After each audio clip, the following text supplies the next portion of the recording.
Shalom, this is Daniel Stern, and we're here in the Netivyah building in downtown Jerusalem.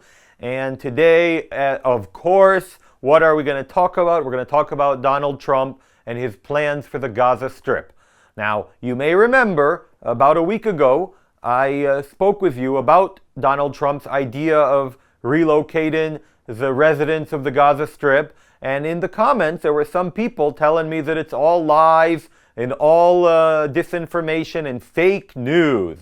When I said that I read that he was considering moving them to Indonesia and to Albania, and that, of course, Jordan and Egypt were also options. There were people, very angry people in the comments, probably pro-Palestinian, angry people saying that it's all fake news and blah, blah, blah. Well, now you heard it from his own two lips, and you can also hear everyone else around talking about it. So let's delve a little deeper into Donald Trump's plans and what people think about it. So first of all, there was a press conference with Donald Trump and Bibi Netanyahu, where Donald Trump shared his plan. Now, there's a lot of rumors about what did Bibi know, what did Bibi not know. Some people say that just right before the press conference, Donald Trump told Bibi that he was going to say that America would do what it would do, which I haven't yet said what it is, but you probably already know. And there's others who say that this is a plan that was worked out months in advance by Bibi and Ron Derner, one of the Israeli ministers. And there's others that say that Jared Kushner came up with the idea. So there's a big rumor mill about this whole concept. But what we do know is that Donald Trump said that the Gazans should be moved elsewhere. They should want to do it. They'll be happy to do it. They'll be moved to somewhere where they can live a happy life. Basically, there's sidestepping the question of will it be forced or will it be positively encouraged, or do they want to move or do they not want to move. That's kind of being sidestepped by President Trump, and moving on to the results of, Gaza right now is a hellhole, and they should be able to live a happy life somewhere else, which most people should agree that people should not live in a hellhole and should live a happy life. Obviously, some disagree that it should be somewhere else.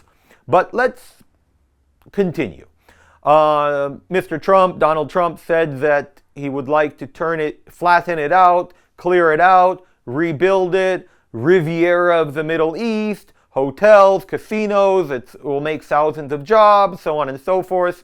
Frankly, thousands of jobs doesn't mean much to a population of 1.8 million, but, part of the plan is to have them not be there anymore. Now, before we go on about what the plan would be, I want to take a step or two back. First of all, for over 80 years, there's been the idea of a two-state solution. And you can go back even farther to 110 years to the Balfour Declaration. But in any case, this idea so far has not been successful. So I'm not hearing any real good alternatives to this failed idea. This is one of the worst ideas of the last century.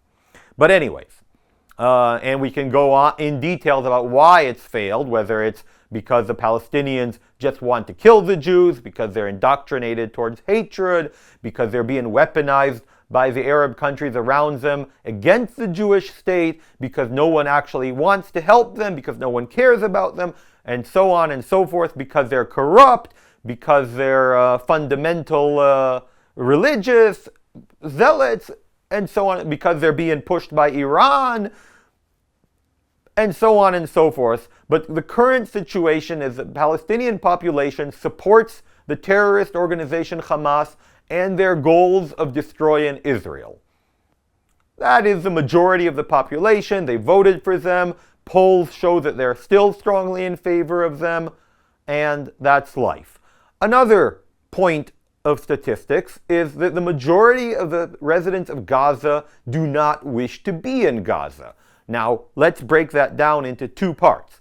One, assuming that they're stuck there, they don't want to be there. They would rather be anywhere else in the world because indeed their life is a hellhole. There's a very high unemployment rate. There's very little food. There's very little future. That's one. They'd rather be in a better place.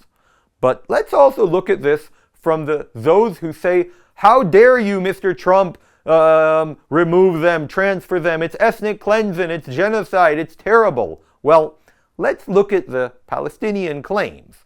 The Palestinians, who are, again, I use the term Palestinians, but they're actually Bedouins, Arabs, random tribes, came from Egypt, came from other places. There is no such thing as the Palestinian people, but let's put that aside. The residents of Gaza, their big claim of the last 80 years, their big complaint about Israel is that they own the land of Israel and they want to be in the land of Israel and they want to go back to Jerusalem, they want to go back to Tel Aviv, and they want to go back to Yaffo, they want to go back to Haifa, and they want to go back to all of the villages spotted throughout the land of Israel. What can we learn from that? That their home is not the Gaza Strip according to their claim. Their home is in all the places they want to go back to. The places that for the last 80 years they've had a wooden key around the chest of the patriarch of the family because they want to go home to their home. They want the right of return, which has been one of the biggest points of argument and discussion in the last 30 years of treaty and negotiation between Israel and the PA, the Palestinian Authority. And why is it? Because we don't want them back and they want to come back. So if they want to come back to Israel, that means they don't want to be where they are now. They don't claim to be where they are now, and they're registered as refugees. And again, I'm not even going to go into the craziness of why the Palestinian refugees are still considered refugees and why they have an entire UN agency, which is a terrorist organization, just for them, as opposed to every single other ethnic group in the world that all has one agency that deals with all of them, and the Palestinians have one that doesn't deal with them, doesn't help them, indoctrinates them to hate, keeps them going as refugees for decades and generations. But anyways, so these refugees who claim that they belong in a different location, not in the Gaza Strip, but in Israel, now the entire world is saying, how dare you take these people out of this place that they call their home? But it isn't their home because they're claiming to want to be elsewhere. So what's the problem with moving them out? But anyways, moving on.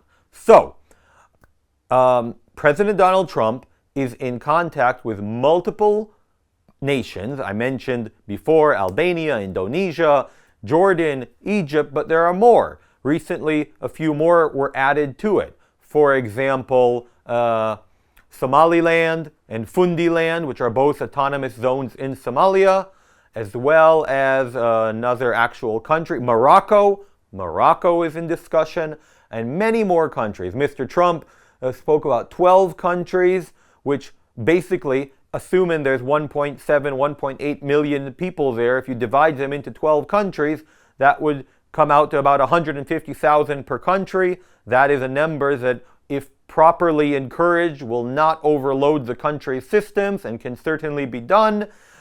Obviously, we want what's best for them, but more importantly, we want what's best for us. And what's best for us is to not have a terrorist organization, a terrorist nation on our borders whose sole intent is to kill us. And they've proved that over decades and generations. And the concept of a two-state solution was a dead horse from the beginning and was a stupid idea and has caused thousands of deaths and needs to be laid to rest permanently for this real solution. Donald Trump added that he is not committing to U.S. forces on the ground, and of course that's good because that will play well with domestic politics. He also added that the U.S. taxpayers will not be paying for it. Obviously, where business ventures are involved, investors can be found.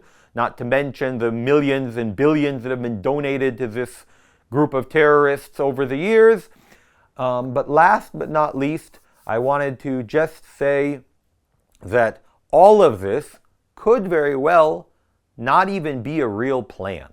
It could be a ploy by Donald Trump, a negotiating tactic to encourage the United Arab Emirates and Saudi Arabia and the EU to do more to help stabilize the situation, to invest more funds, to be willing to take control of the area.